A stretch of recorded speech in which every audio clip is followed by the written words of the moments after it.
Hey guys, what's going on? Just coming back here to do another movie in my series of the 2012 Halloween watch list.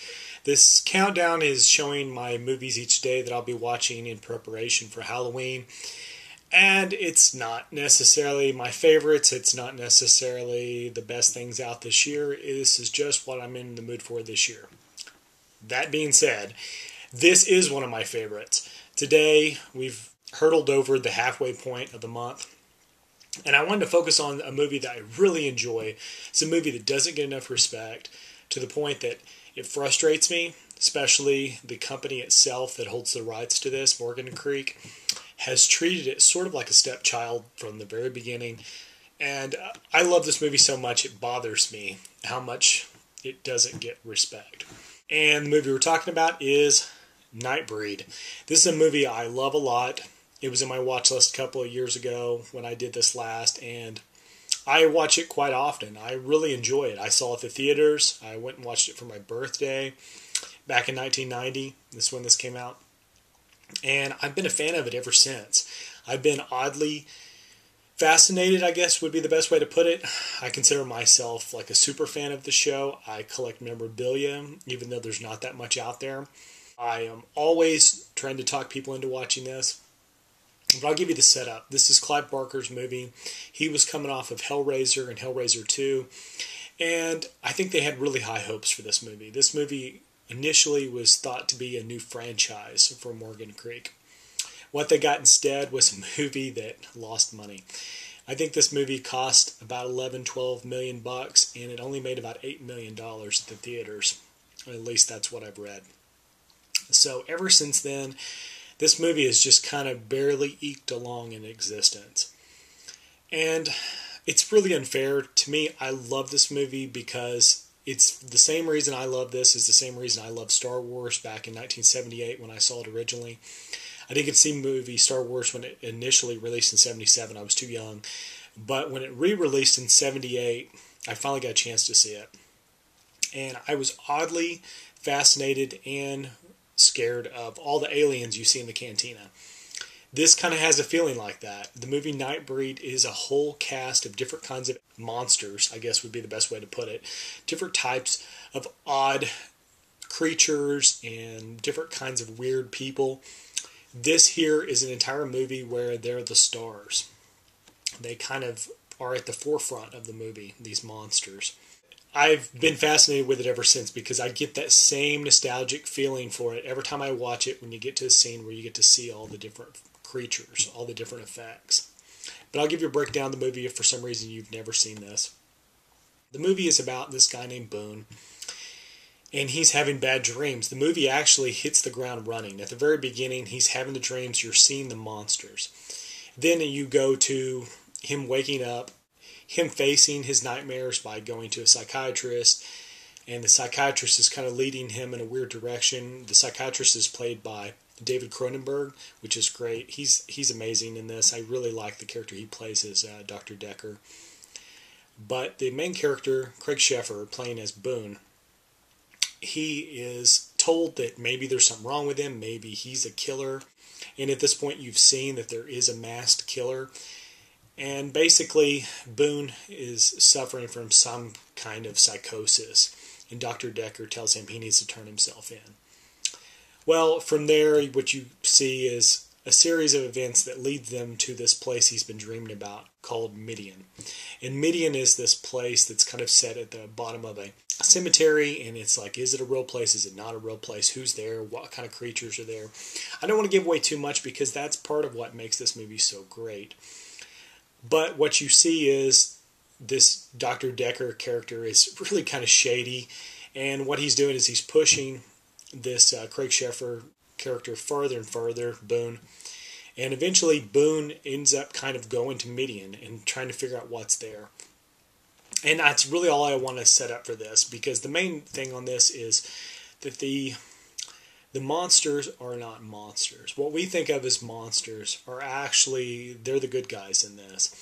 And what you find out is humans are the actual monsters, the people that can't stand anything different in the world, the people that go hunt out these monsters that they call them just because they're different, and they try to destroy them. And it's kind of a lesson on not judging people by the way they look, and it's got a lot of deeper meanings. And I've always related to this. I've always had a certain understanding that, you know, we've got to look past the way people look. There has to be more to life than us just judging people by our appearances.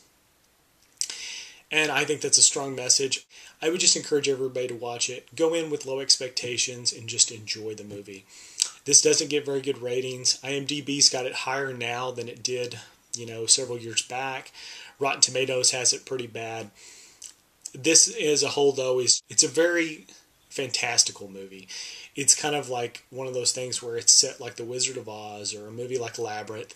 It's an entire environment full of all these wonderful creatures and mystical backgrounds. You'll leave this movie having more questions raised than answered. So just be prepared for that. And I'd also like to point out that this movie here runs at I think about 102 minutes, I believe. Anyway, it's got a runtime of about 100 minutes. There is a cut of this that runs at 155 minutes, referred to as the Cabal cut. And that is hopefully being released eventually. And that's been like the obsession for me the last few years, is keeping up with this thing. There's a petition online to try to get that released. Morgan Creek has decided they will release a uncut Blu-ray version and restore this as long as the fans pay for the restoration themselves. That's entirely correct. You heard me say it, and I meant it.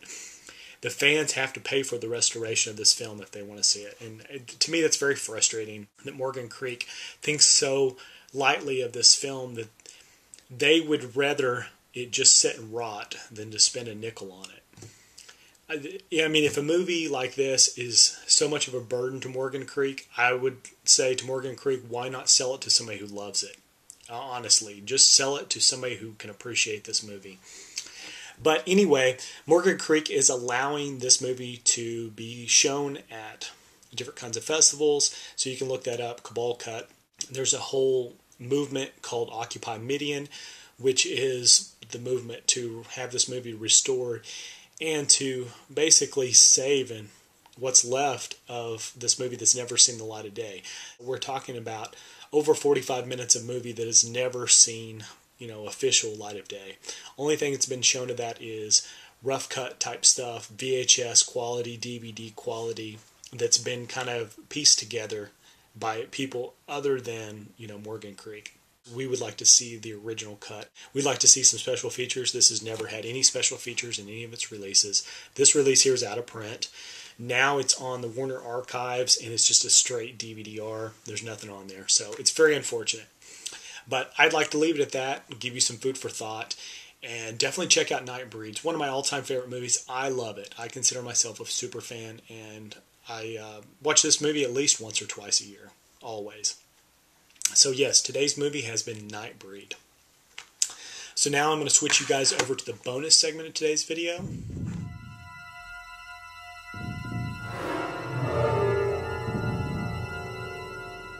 Okay, we are back for the bonus segment, and today we're not going to have a true snack like we normally would or something like that. We're going to have an actual activity. I'm going to hit the lights. I'm going to turn up the house lights. Hopefully you can see me a little bit better now as those lights kind of come up. What I'm going to show you is my Nightbreed collection. That's the bonus item for today. I've been collecting Nightbreed stuff basically since the movie originally came out, and it's one of the few movies that has almost no commercial products that have been released. A lot of it's just promotional stuff, but I'll show you what I have. First thing I'll show you is the different formats of the movie that I own, besides this official DVD, which is the best sample of the movie that exists right now. I also have the original media tape. This one is open on the bottom, but I've kept the plastic. It actually says media on there. So that is the VHS release, the original media release that was put out by Morgan Creek. So that's one of them. And there's the actual tape. That's one of the items I have. I also have this on Laserdisc. This is one of the latest finds that I got not too long ago. It has basically the same artwork as the VHS. I had been looking for this forever and just barely got it this year. So I'm very excited. It says Nightbreed Laserdisc. Then we'll go back into some of my vintage collectibles. Some of the things that I've gathered over the years include, and basically this is one of the easiest things to get, which are the comics. I will go briefly through these. This is comic number 1. I have more than one copy of that. Some of these I've got doubles. This is comic number 2, comic number 3, doubles of that, comic number 4, doubles of that. And that 4 comics actually makes up the first story, which was later released in a book that I also have, which is called Genesis, which is actually a pretty cool book. It actually has some color photos from the movie at the very beginning, some production stuff. So let me show you a little bit of that. Right there, there you go. Has some cool stuff on it. So if you ever see this out and about, this is just comic 1 through 4, just FYI. Then we've got comic number 5, comic number 6. These were all put out by Epic, of course. Comic number 7, number 8. I'll go as quick as I can. Number 9, number 10. This is number 11, number 12. Sorry about the slowness of this or whatever. Number 14. I don't have all of these, but I don't know the numbers that I need also. Number 15, number 17, number 19. And then we start getting into these towards the end. Number 20. These are kind of harder to find. This is one that has a great cover. This is number 21. That's probably my favorite cover artwork-wise. Number 21. This is number 22, number 23, and number 25. There was a crossover in these that I probably bounced right past, but it's around number 15. It's with Rawhead Rex. So if you're familiar with Rawhead Rex, the other Clive Barker movie that's out of print, and has been out of print for a long time too, and it's never made it to DVD, then you'll know what that is. Rawhead Rex is just another kind of monster movie he did that was pretty cool. I would love to have that movie on DVD as well, or any other format. This is a crossover comic that they did with Hellraiser. There was 2 of these. These are semi-rare. It's kind of hard to say. Sometimes I see those pop up really cheap. Here's a book I've got that I'm really proud of. This is very hard to find. This is Clive Barker's Nightbreed, and this is the making of the film. It actually has the script in here, but it has some kind of backstory type stuff. It's all black and white photos, but it has some of the backstory of, you know, what people thought of the movie as it was being made, and some of their commentary on Clive Barker and the makeup effects and his vision. But what's great is when you start getting into the actual script, there are a few things that are different than the movie, and then you can actually see some of the gaps where the movie was changed. You know, like when you talk about the Cabal cut and what's missing, there's some in there that just says deleted scene, like number 130, deleted scene, number 131, deleted scene. No other information. So that curiosity has kept me going all these years. This is another book that I'm very proud of, that I got probably like 5 years ago. I've been looking for it forever.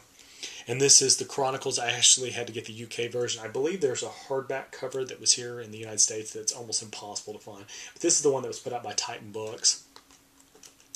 And it has great color photos of all the kind of monster type effects. What they did is they did like a production photo of each of the sort of monster looking people, and what they did is after they got these production photos, a lot of them barely were seen in the movie, unfortunately. So if you see this ever, Nightbreed Chronicles, definitely pick that up. It's super rare. It's awesome. I love it. I wish I had the hardcover. I do not.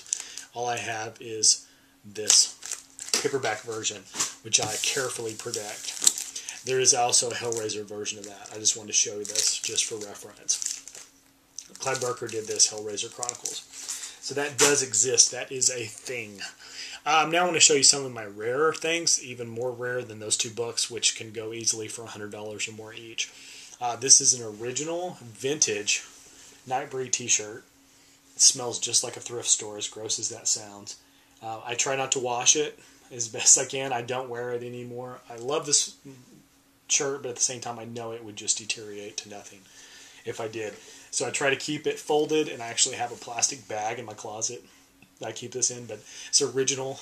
And look at that old name tag, if you can see it. I have no idea what this company is. Diamond Star. But yes, very, very cool. Very basic, but very cool vintage t-shirt, Nightbreed. Here's a promotional copy of Nightbreed that I tracked down. This was available to places like Blockbuster and things like that right before it came out on VHS, and it's called, I believe it's just called maybe July. It's got a name on there. I've seen it before. I want to say, yes, July 1990 is what media puts on there.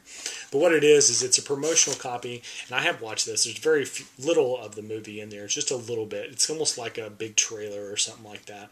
But you get a little bit of the Nightbreed movie, and it actually says Nightbreed there on the top. But then it's also got Enemies, a love story on the back side.